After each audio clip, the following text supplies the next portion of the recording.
New Glenn nur noch Stunden vom Start entfernt. Starship Start 7 schon am Freitag, 10. Januar. SpaceX bekommt einen neuen Crew Dragon. Ex-Starliner Crew muss noch länger im Orbit bleiben. Das Pentagon überprüft Sicherheitsfreigabe von Elon Musk bei SpaceX. Rekordjahr in der Raumfahrt und die NASA vergibt Verträge für Kommunikation auf Mondflügen. Frohes neues Jahr an alle Raumfahrtfans. Ich hoffe, ihr seid alle gut rübergekommen und freut euch auf ein mega spannendes Raumfahrtjahr 2025. Herzlich willkommen zu Senkrechtstarter, dein Raumfahrtkanal im deutschen Sprachraum.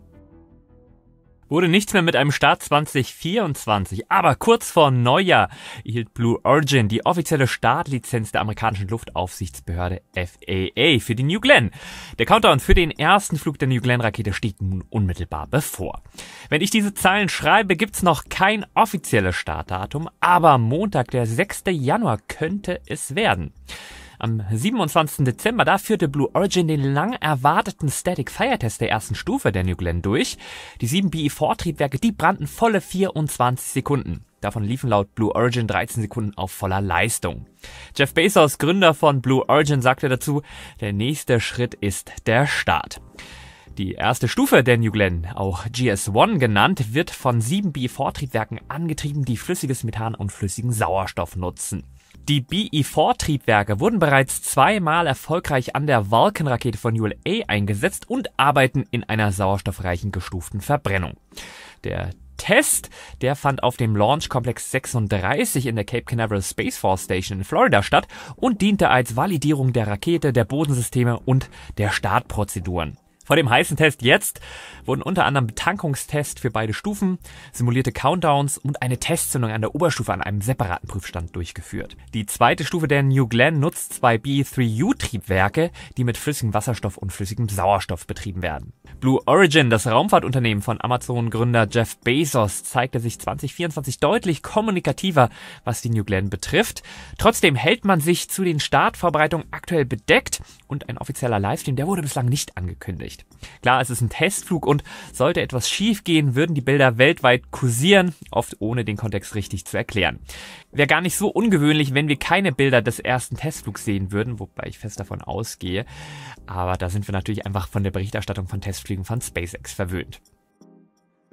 Die New Glenn Rakete, die soll von der Startrampe LC-36 in der Cape Canaveral Space Force Station in Florida abheben und eine Demonstrationsmission ins All bringen. Sollte alles nach Plan verlaufen, wird die erste Stufe, also der Booster, auf dem Droneship Jacqueline, benannt nach Bezos Mutter, landen. Das wäre dann tatsächlich eine Premiere.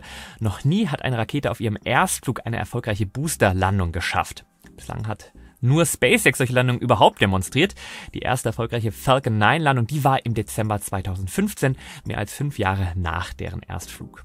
Die erste Stufe der New Glenn ist so konzipiert, dass sie bis zu 25 Mal wiederverwendet werden kann, mit einem Ziel später auch mal bis zu 100 Starts zu schaffen. Mit Amazons Kuiper-Satellitenkonstellation hätte die Rakete auch genug zu starten. Die Nutzlastverkleidung ist mit knapp 22 Meter Länge auch deutlich größer als die der Falcon 9 und Falcon Heavy. Ja, die New Glenn Rakete ist Blue Origins erste Orbitalrakete. Das Unternehmen hat bereits mit der New Shepard Rakete, benannt nach dem ersten US-Astronauten Alan Shepard, der suborbital im All war, viele suborbitale Flüge durchgeführt. Jetzt will Blue Origin den nächsten großen Schritt wagen mit der 95 Meter hohen New Glenn, einer der größten Raketen, die je gebaut wurde. Die Rakete wurde nach John Glenn benannt, dem ersten US-Astronauten in der Erdumlaufbahn. Glenn hält mit seinem zweiten Flug 1998 im Space Shuttle übrigens den Altersrekord für einen Orbitalflug. Da war er 77. Mal sehen, wie lange dieser Rekord hält. Die Milliardäre, die werden ja auch nicht jünger. Menschen sind bei diesem Testflug natürlich nicht an Bord. Diesen Stunt, also auf dem Erstflug Menschen mitnehmen, den hat ja bisher nur das Space Shuttle gebracht. Darf man heute auch keinem mehr erzählen. Space Shuttle gilt ja als das tödlichste Raumfahrtsystem, was wir kennen. 14 Astronauten sind bei 2 Flügen ums Leben gekommen. Als Nutzlast wird ein sogenannter Blue Ring Pathfinder eingesetzt. Dieses Experiment, das bleibt an der Oberstufe angebracht und dient als Testplattform für zukünftige orbitale Transferfahrzeuge. Ursprünglich sollte die Rakete eine NASA-Mars-Mission Escapade starten, aber das Mars-Transferfenster, das konnte nicht erreicht werden. Neben Starts für Amazon Kuiper sollen auch NASA-Missionen im Artemis-Programm sowie Aufträge der US Space Force durchgeführt werden. Der Erfolg dieses Flugs könnte nicht nur Blue Origin weiter etablieren, sondern auch SpaceX ein Monopol streitig machen. Für die Ariane 6, die ebenfalls Kuiper-Satelliten starten soll, dürfte ein erfolgreicher Erstflug der New Glenn ein herber Rückschlag sein. Ja, was denkst du? Wird der Erststart ein Erfolg? Schreib mir und den anderen doch gerne in den Kommentaren. Aber nicht nur Blue Origin möchte in den kommenden Wochen starten, auch SpaceX arbeitet fieberhaft auf den 7. Testflug des Starships hin. Aktuell gehen wir von einem Start jetzt schon am Freitag, 10. Januar aus. Startgenehmigung ist vorhanden und die Hardware aus Booster 14 und Chip 33 feurig getestet. In der vergangenen Woche haben die SpaceX-Teams Booster 14 erneut auf den Starttisch gestellt. Diesmal wahrscheinlich um zu bleiben. Im besten Fall bis zur Zündung der 33 Raptor-Triebwerke und dem Start. Gutes Indiz, dass es auf den Start zugeht: die Installation des Flugabbruchsystems an Booster 14. Im Prinzip eine kleine Bombe, die auf ein automatisches Kommando der Flugsteuerung den Start abbrechen und eine außer Kontrolle geratene Rakete sprengen kann. Ich hoffe, ich bin mit Senkrechtstarter nach 5 Jahren auf dem richtigen Kurs und die Flugsteuerung muss nicht das FTS aktivieren, dass es schon 5 Jahre Senkrechtstarter geworden sind. Das verdanken wir alle den Senkrechtstarter Schutzengeln, also allen Menschen, die den Kanal auch regelmäßig monetär unterstützen. Im Namen aller Zuschauer und besonders herzlich von mir geht an euch ein riesen Dankeschön.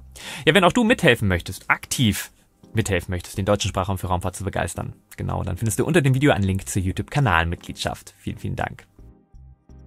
Ein feuriges Ende, das hatte Booster 13 auf dem letzten Flug 6 erwartet. SpaceX war es nicht gelungen, den Super Heavy Booster erneut auf den Fangarm, den sogenannten Chopsticks, am Start- und Fangturm etwa 8 Minuten nach dem Start zu landen. Die Landung in der Starbase, die hatte man wegen eines Kommunikationsproblems mit dem Turm abgebrochen. Der Booster soll laut SpaceX zu einer Landung in der Lage gewesen sein. Die spektakuläre Boosterlandung von Flug 5, die soll nun wieder auf Flug 7 gelingen. Der Flug 7, der wird voraussichtlich eine ähnliche Flugbahn wie die vorangegangenen Flüge 5 und 6 fliegen. Die Chip 33 Oberstufe, die soll auf diesem Flug erneut eine Wiederzündung im Weltraum demonstrieren. Durch das Wiederzünden, da soll ein Deorbit-Manöver getestet werden. Mit diesem wäre dann das sichere Entfernen von Starship-Oberstufen aus einem vollständigen Orbit möglich.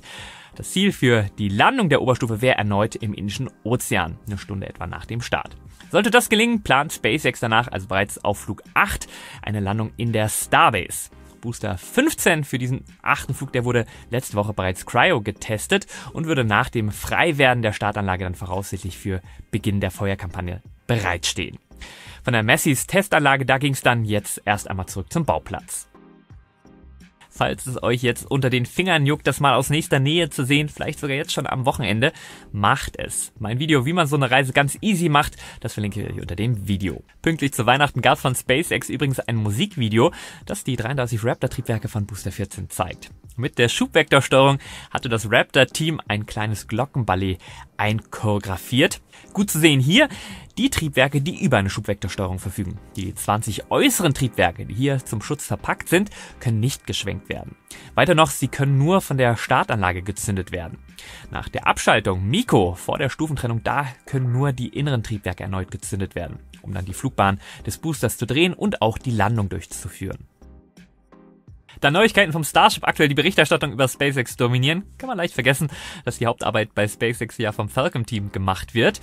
Oder zumindest noch. Und obwohl Starship ja auch einmal Crew transportieren soll, das einzige einsatzbereite kommerzielle Raumschiff für den Orbit ist aktuell der SpaceX Crew Dragon. Aktuell werden alle NASA-Missionen und auch alle Privatmissionen mit SpaceX Dragon geflogen. Die Nachfrage ist offensichtlich so hoch, dass SpaceX seine Dragon-Flotte aus aktuell 3 Cargo- und 4 Crew Dragon erweitert. Der 5. Crew Dragon, der soll jetzt mit der NASA Crew 10 seinen Erstflug im März absolvieren. Nun gab es Bilder vom Bau, einen Namen hat das Raumschiff noch nicht, der wird für gewöhnlich von der Crew bestimmt. Eigentlich sollte der 5. Crew Dragon bereits fertig sein, nun wird Crew 10 mindestens einen Monat später als erwartet abheben, weil die Teams von NASA und SpaceX Zeit benötigen, um die Arbeiten an der Kapsel abzuschließen. Das hat auch Auswirkungen auf die Testpiloten des Boeing Starliners. Durch die Verschiebung des SpaceX Crew 10 Flugs werden die Astronauten Butch Wilmore und Sunita Williams noch länger im Orbit bleiben müssen. Williams und Wilmore, die starteten im Juni 2024 auf dem ersten Crew-Testflug des Boeing Starliners ins All.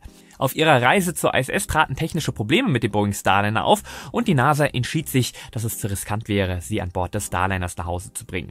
Die beiden NASA-Astronauten blieben an Bord der ISS, als das Starliner-Raumschiff im September dann sicher zur Erde zurückkehrte. Die NASA änderte ihren Besatzungsplan der ISS so, dass Wilmore und Williams mit 2 Besatzungsmitgliedern an Bord eines SpaceX Crew Dragon zurückfliegen können. Interessanterweise führte in den vergangenen Jahren das Wetter eher auf der Heimreise zu Verzögerungen als beim Raketenstart. Um dem entgegenzuwirken, wird das Bergungsschiff Shannon nun auch Bergung an der Westküste ermöglichen. Mittlerweile landet SpaceX die Falcon Booster auch bei Crew-Missionen an Land. In Zukunft dann auch direkt am Startplatz. Zumindest ist das für das Falcon Pad SAC-40 in der Cape Canaveral Space Force Station geplant. Da soll eine Landezone direkt an der Ostseite des Startplatzes entstehen. Elon Musks Sicherheitsfreigabe wird überprüft. Der New York Times zufolge haben Bedenken über Musks Meldepraktiken zur Überprüfung durch das Pentagon geführt. Keine der genannten Stellen hätte Musk jedoch beschuldigt, er hätte geheimes Material weitergegeben. Hintergrund: Musk erhielt 2018 eine Top-Secret-Freigabe. Diese Freigabe ist für die SpaceX-Mitarbeiter notwendig, die hochsensible Regierungsprojekte betreuen. Laut der New York Times hat Musk es jedoch seit 2021 versäumt, wesentliche Informationen wie Reiseaktivitäten, Kontakte und andere persönliche Details selbst zu melden. Das ist für die Inhaber einer Top-Secret-Freigabe aber vorgeschrieben. Das Ganze hat sich vielleicht bald erledigt. Nach seiner Amtseinführung könnte Trump Sicherheitsfreigaben nach eigenem Ermessen erteilen. Es war abzusehen, SpaceX hat mit einem in der Geschichte der Raumfahrt noch nie dagewesenen Starttempo im Jahr 2024 einen neuen Rekord aufgestellt und seinen eigenen Rekord aus dem Vorjahr von 98 Starts verbessert. Insgesamt 134 erfolgreiche Orbitalstarts und 4 Starship-Testflüge führte SpaceX durch. Mit 89 Starts war der Großteil der Flüge dabei für das firmeneigene Starlink-Netzwerk. SpaceX hatte mit knapp 150 Starts geplant, allerdings nach einem Oberstufenfehler und einem Landeproblem eines Boosters, da blieb die Falcon-Flotte 2024 mehrere Wochen am Boden.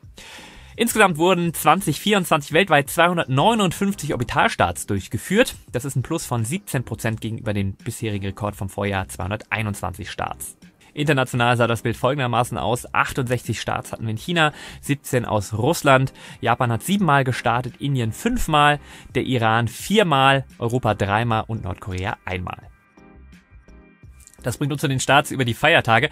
Am Montag, 23. Dezember, da gab es Starlinks vom Kennedy Space Center in Florida. Am Mittwoch, 25. Dezember, Soyuz 2.1b von Baikonur. An Bord befand sich die Nutzlast Resus P Nummer 5. Am Freitag, 27. Dezember, da wollte Caspace seine Kinetica 1 in China starten. Der Start der kommerziellen Feststoffrakete scheiterte aber. Laut Betreiber Caspace arbeiteten die ersten beiden Stufen normal, doch die dritte Stufe, die verlor 3 Sekunden nach der Zündung die Orientierung. Daraufhin wurde der Selbstzerstörungsmechanismus aktiviert. Eine Untersuchung, die läuft. An Bord befanden sich mehrere Satelliten, darunter auch der CASA-ASAT des französischen Astrophysiklabors Marseille. Am Sonntag, 29. Dezember, gab es Starlinks von Vandenberg und auch am Sonntag, 29. Dezember, gab es eine Falcon 9 auch von Cape Canaveral mit der Mission Astranis from One to Many. Das waren 4 Kommunikationssatelliten für den GEO. Am Montag, 30. Dezember, mit einer PSLV Core Alone, die Mission SpaDex. Die SpaDex-Mission, die testet ein entscheidendes Element für die indische Raumfahrt, das Andocken im Orbit. Diese Fähigkeit, die ist essentiell für zukünftige Missionen, darunter die geplante Lunar Sample Return Mission Chandrayaan 4 und vor allem für Indiens erste eigene Raumstation. Die SpaDex-Mission, die besteht aus 2 Satelliten, SDX-01, das ist der Chaser, und SDX-02, das ist das Target, also das Ziel. Beide Satelliten sind jeweils etwa 220 Kilogramm schwer. Die ersten Docking-Tests sind für den 7. Januar geplant. Nach dem erfolgreichen Andocken, da wird die Energieübertragung zwischen den Satelliten demonstriert, bevor diese sich trennen und ihre wissenschaftlichen Experimente für eine Missionsdauer von etwa 1 bis 2 Jahren angehen. Am Dienstag, 31. Dezember, da hat SpaceX Starlinks vom Kennedy Space Center in Florida gestartet. Den Wochenabschluss machte am 4. Januar SpaceX mit der kommerziellen Mission Thuraya 4NGS, ein Kommunikationssatellit für den GEO. Apropos Kommunikationssatelliten. Die NASA setzt für den Mond auf kommerzielle Kommunikation. Die NASA hat jetzt 4 Unternehmen ausgewählt, um Kommunikationsdienste für die Mondexploration bereitzustellen. Die Aufträge, die umfassen Kommunikationsdienste für verschiedene Einsatzbereiche wie Kommunikation zwischen Mond und geostationärem Orbit und direkter Kommunikation zur Erde, um das Lunar Exploration Ground Segment der NASA zu stärken. Die Aufträge sind Teil des NASA-Plans, Kommunikationskapazitäten für Raumfahrtmissionen auszubauen und stärker auf kommerzielle Dienste zurückzugreifen.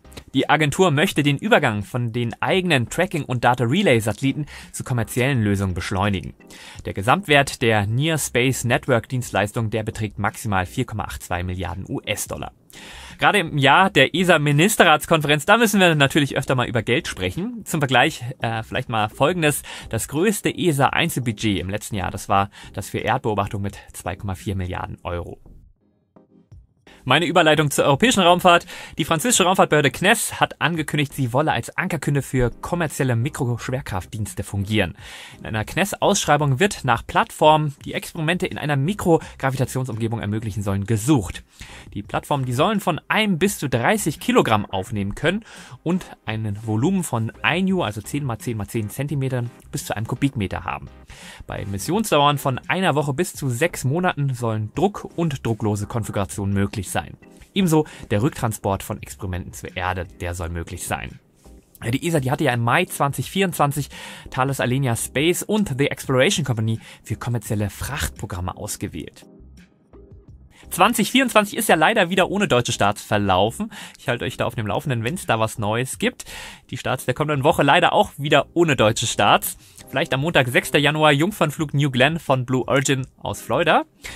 Auch am Montag, 6. Januar, Falcon 9 mit Starlings vom Kennedy Space Center. Ja, und der Wochenabschluss, Freitag, 10. Januar, 23 Uhr MEZ, voraussichtlich Starship von der Starbase. Ich mache definitiv einen Livestream, daher unbedingt Abo und Glocke an. Das wird wie immer eine exzellente Show mit Boosterfang und Starship-Landung. Ja, und das bei Tageslicht.